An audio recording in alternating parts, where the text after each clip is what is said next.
தமிழ், சான்ஸ்கிரிட் இந்த 2 லாங்குவேஜில் எது ஓல்டஸ்ட் லாங்குவேஜ் அப்படின்னு நம்ம பார்க்கலாம். இது வரைக்கும் நம்ம தமிழ் தான் ஓல்டஸ்ட் லாங்குவேஜ் அப்படின்னு நிறைய பேர் புரிதல் இருக்கும். பட் உண்மை என்ன அப்படிங்கிறத நம்ம பார்த்துடலாம். அதாவது தமிழ் அப்படிங்கிறது வந்து ஏன்ஷியன்ட் தமிழ் டிராவிடியன் அப்படிங்கிற ஒரு கோட்பாட்டில் இருந்து உருவானது தான் இந்த தமிழ் ஏன்ஷியன்ட் லாங்குவேஜ். இந்த லாங்குவேஜை பொறுத்த வரைக்கும் கிட்டத்தட்ட வந்து இன்றைக்கி லிவிங் லாங்குவேஜில் ஒன் ஆஃப் த ஓல்டஸ்ட் லாங்குவேஜாக இந்த தமிழ் அப்படிங்கிறது இருக்குது. அது மட்டும் இல்லாமல் தமிழோட மிகப்பெரிய ஒரு கல்ச்சர் ஹெரிடேஜ், அது மட்டும் இல்லாமல் அதோட ஆரிஜின் எல்லாமே வந்து இன்றைக்கு வரைக்குமே ஒரு மிகப்பெரிய ஒரு விஷயமாக தான் பார்க்கப்படுது. அதே நேரத்தில் சான்ஸ்கிரிட் அப்படிங்கிற ஒரு லாங்குவேஜ் வந்து நார்த்தன் பார்ட் ஆஃப் இந்தியாவிலேருந்து ஆரிஜினேட் ஆகுது. இதை வந்து இண்டோ ஆரியன் லாங்குவேஜ் மிக்சர் அப்படின்னு சொல்லுவாங்க. இது வந்து மோஸ்ட்லி எதுக்காக யூஸ் பண்ணியிருக்காங்க அப்படின்னு பார்த்தீங்கன்னா, ஸ்போக்கன் லாங்குவேஜை விட அதிகமாக வந்து கோடட் வேர்ட்ஸுக்கும், அது மட்டும் இல்லாமல் ஸ்கிரிப்சர்ஸ், அதுக்கப்புறம் ஹிஸ்ட்ரிஸு, அதுக்கப்புறம் வந்து வேதாஸ், புராணாஸ் இதெல்லாம் எழுதுறதுக்காக இந்த சான்ஸ்கிரிட் லாங்குவேஜை உருவாக்கியிருக்காங்க. அது மட்டும் இல்லாமல் இந்த லாங்குவேஜில் என்ன ஒரு சிறப்பு அப்படின்னு பார்த்தீங்கன்னா, இது வந்து என்கிரிப்டட் கோடட் அப்படின்னு சொல்லியிருக்காங்க. அதாவது வந்து நிறைய வார்த்தைகள் கோடடாகவும் என்கிரிப்டடாகவும் இருக்கும்.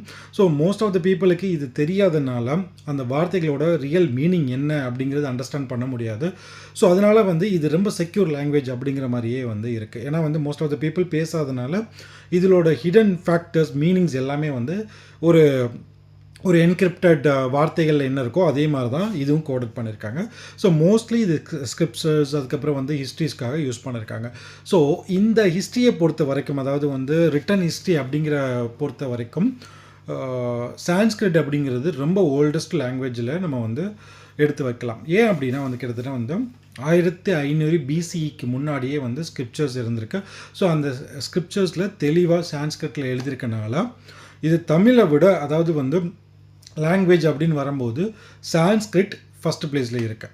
அதாவது வந்து 2 லாங்குவேஜில் எது ஃபஸ்ட் பிளேஸ்னால் சான்ஸ்கிரிட் இருக்குது. அதே நேரத்தில் வந்து ரொம்ப ஓல்டு லாங்குவேஜில் இன்றைக்கி வரைக்கும் உயிரோடு இருக்க ஒரு லாங்குவேஜ், அதுவும் வந்து கிட்டத்தட்ட 10 மில்லியனுக்கு மேலே மக்கள் பேசக்கூடிய லாங்குவேஜில் எது ஃபஸ்ட்டில் இருக்குது அப்படின்னு பார்த்தீங்கன்னா, தமிழ் அப்படிங்கிற ஒரு லாங்குவேஜ் தான் ஃபஸ்ட்டில் இருக்குது. ஸோ அதை வந்து யாருமே மறக்க முடியாத உண்மை. பட் ரெக்கார்ட் பேப்பரில் வந்து சான்ஸ்கிரிட் தான் ஃபஸ்ட்டில் இருக்குது. ஸோ பேப்பர் இல்லாமல் அடுத்த தலைமுறைக்கு வரும்போது நமக்கு வந்து லிவிங் லாங்குவேஜில் தமிழ் அப்படிங்கிறது ஃபஸ்ட்டு இருக்குது. ஸோ நமக்கும் ஸ்கிரிப்ட்ஸ் இருக்குது, கல்வெட்டுகள் எல்லாமே இருக்குது. பட் அது அவுடேட்டட் பண்ணும்போது ஸோ சான்ஸ்கிரிட் அப்படிங்கிறது முன்னாடி வந்திருக்கு. ஸோ நீங்கள் என்ன நினைக்கிறீங்க அப்படிங்கிறது மறக்காமல் கமெண்ட் பண்ணுங்கள்.